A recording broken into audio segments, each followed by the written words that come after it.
আর তারা তো আপনার থেকে বেশি নিচ্ছে মনে করতাম। আপনি তো স্লিপ দেখাতে পারতেছেন না। বিভিন্ন রকম আছে। আমি মানলাম ঠিক আছে আমি মানলাম তরমুজ, আমি মানলাম তরমুজের গুণগত মান বেশ কম আছে। তারপরেও তো আপনি যে ক্রয় করে আনছেন এটার একটা স্লিপ আছে না, স্লিপটা দেখালে তো আমরা বুঝতে পারি আপনি একটা তরমুজে কত টাকায় বা লাভ করেন। এটা তো ঠিক না। কোনটা 250 টাকা?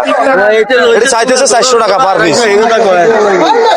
আমরা যে কিনে আনছেন এরা তো শ্রোতা আছে না, শ্রোতা দেখি সামান্য আমরা লাভ করবেন তো। রোজার দিন এমনি তো হরা হবে না।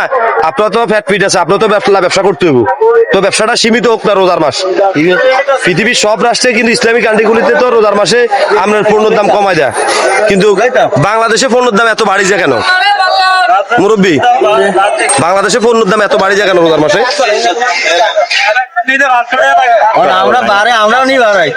আরে তো আমরা তখন দেখাতে পারতেছেন না, কথা বলো। আমরা দেখাতে তো পারতেছেন না। আপনি যে স্লিপ আনছেন কিনে আনছেন এটা দেখাতে পারলে তো বুঝতাম যে আরো তারা আপনার থেকে বেশি নিচ্ছে, আরো তারা তো আপনার থেকে বেশি নিচ্ছে মনে করতাম।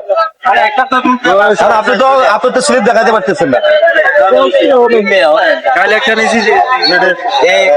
বিভিন্ন রকম আছে। আমি মানলাম ঠিক আছে আমি মানলাম তরমুজ, আমি মানলাম তরমুজের গুণগত মান বেশ কম আছে। তারপরেও তো আপনি যে ক্রয় করে আনছেন এটার একটা স্লিপ আছে না, স্লিপটা দেখালে তো আমরা বুঝতে পারি আপনি একটা তরমুজে কত টাকায় বা লাভ করেন।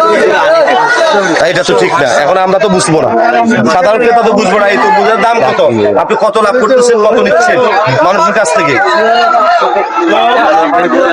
সাধারণ মানুষের ক্রয় ক্ষমতার ভিতরে থাকতে হবে জিনিসগুলি, বুঝছেন? আর আপনারও লাভ করতে হবে। আপনি লাভ ছাড়ালে দিয়ে দিবেন গ্রাহকের, তাই না?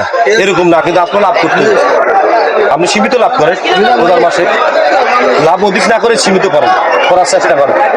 আসসালামু আলাইকুম আঙ্কেল, কেমন আছেন? ভালো। যে দিকে দেখতে পাচ্ছি তরমুজ বিক্রি, এটা কিভাবে বিক্রি করেন? কেজি হিসাবে নাকি পিস হিসাবে? পিস হিসাবে। যেমন এটা কত পিস? এটা কত? 400 টাকা। এটা ওজন কতটুকু হবে? 7-8 কেজি ওজন। এটা হচ্ছে কত? 400 টাকা। এগুলোর দাম কি এখন বাড়তির দিকে আছে না এই কমতির দিকে আছে?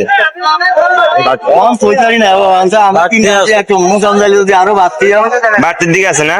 সালাম আলাইকুম আঙ্কেল, কেমন আছেন? ওয়ালাইকুম সালাম ওয়া রাহমাতুল্লাহ। এই যে এদিকে দেখতে পাচ্ছি তরমুজ বিক্রি, এটা কিভাবে বিক্রি করেন? পিস নাকি কেজি? পিস হিসাবে। পিস কত করে? যেমন এটা কত করে? এটা কত করে? 400। এটা একটু ছোট 350। এগুলা ওজন কতটুকু হইব? এই 6 কেজি 7 কেজি 8 কেজি এরকম। 6 কেজি 7 কেজি 8 কেজি। এটার ওজন কত? কেজি কত? 8 কেজি যেটা, এটা 400 টাকা। এটা 400 টাকা হইব। আচ্ছা, আপনি সীমিত লাভ করেন রোজার মাসে, লাভ অধিক না করে সীমিত করার চেষ্টা করেন। ওকে।